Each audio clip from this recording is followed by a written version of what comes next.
Students, it is the last part of my video, page number 99.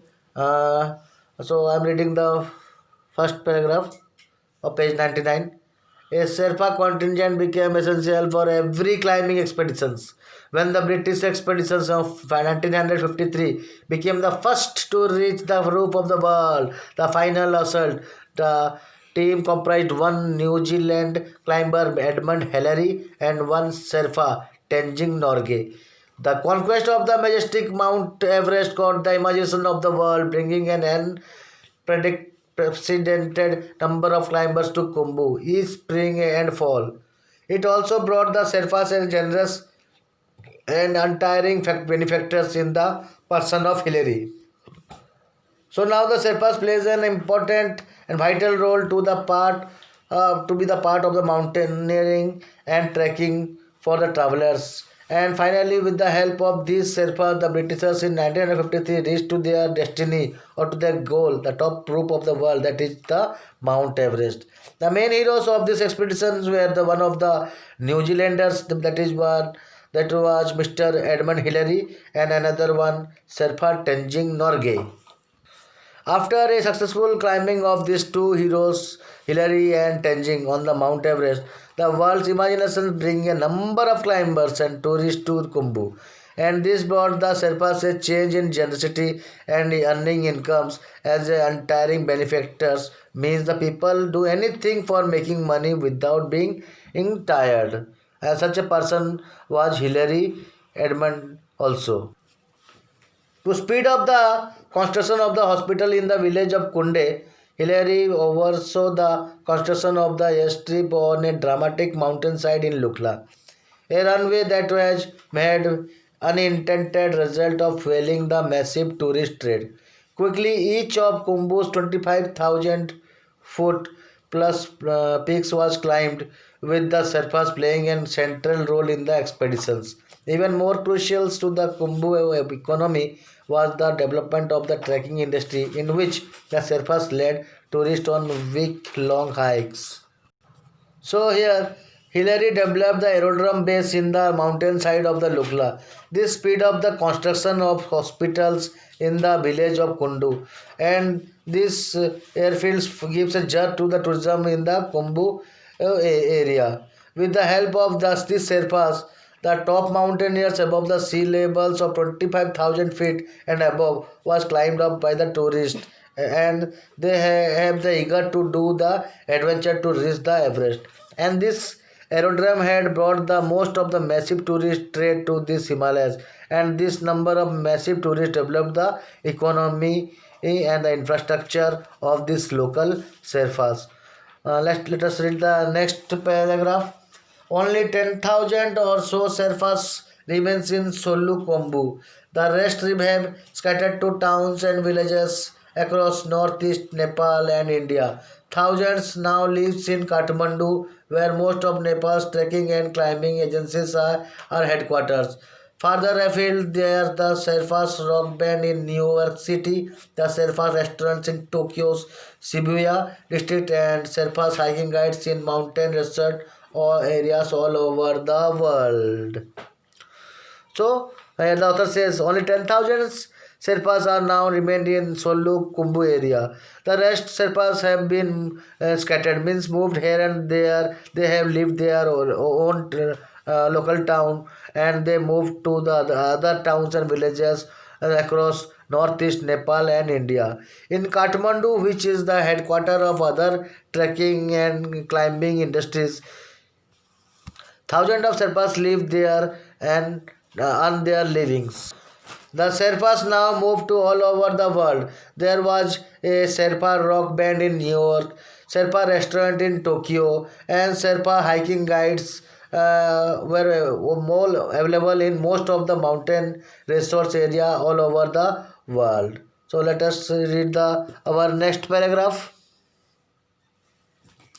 In Khumbu, the old ways still persist in many aspects of Sherpa's daily life. Their washing machine is in the rushing river. The dryer is the sun. The kids round pebbles as marbles and plays catch with potatoes.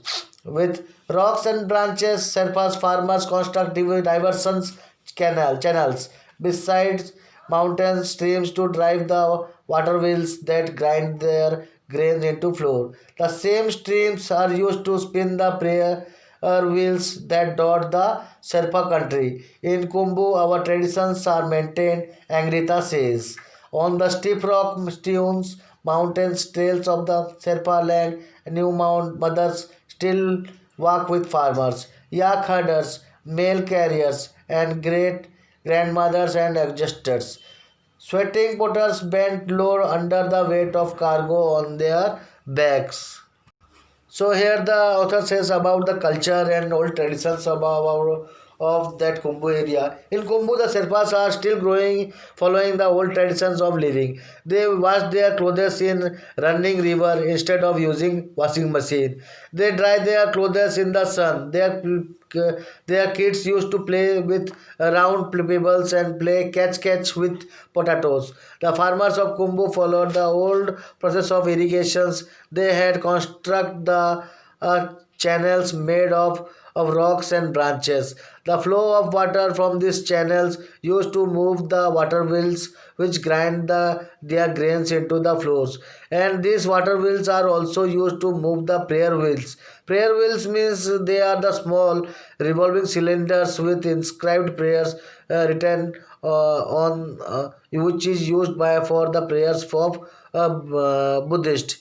Angrita said that their old traditions are still maintained by their local peoples. On that rocky mountains, down the mountains, new mother used to work and walk with farmers. Their ladies were also hard workers as like men.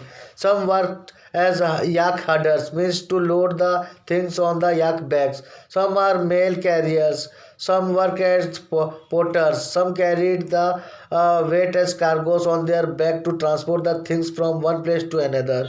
So all these traditions are still followed by this Sherpas. So let us read our last paragraph. The Sherpas have brought all manners of innovations up the mountains trails.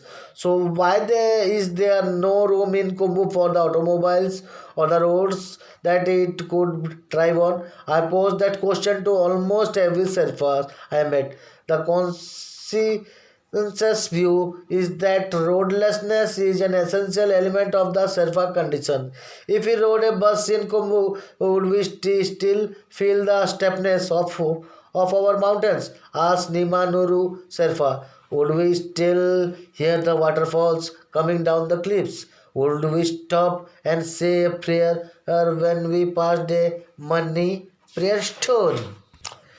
So the students, the Sherpa have brought all manners of innovations, means made a new things up in the series of mountains in the Himalayas.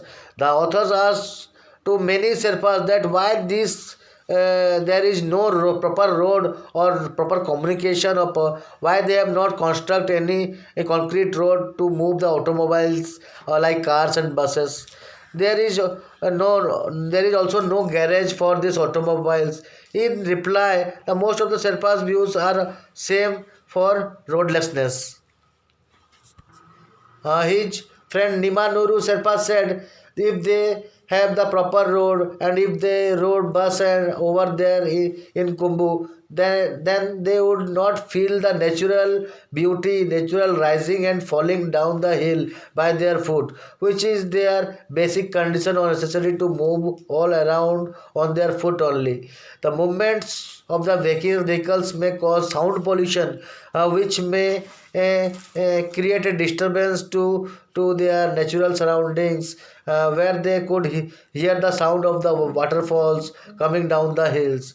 And if they moved in bus or car, then their prayer might be stopped or may be disturbed. As if they are moving on their foot, then they stopped and have the prayer. If the new technology or automobiles may affect the old traditions and new generations may not follow these customs. So it is good that they are still living in their customs and old traditions and play a vital role in the adventure of climbing, mountaineering, trekking, and entertain the visitors that were coming all over the world. So children, this is the end of the story.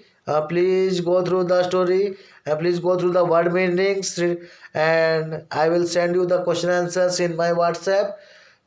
This much for the day. Have a nice day. Thank you.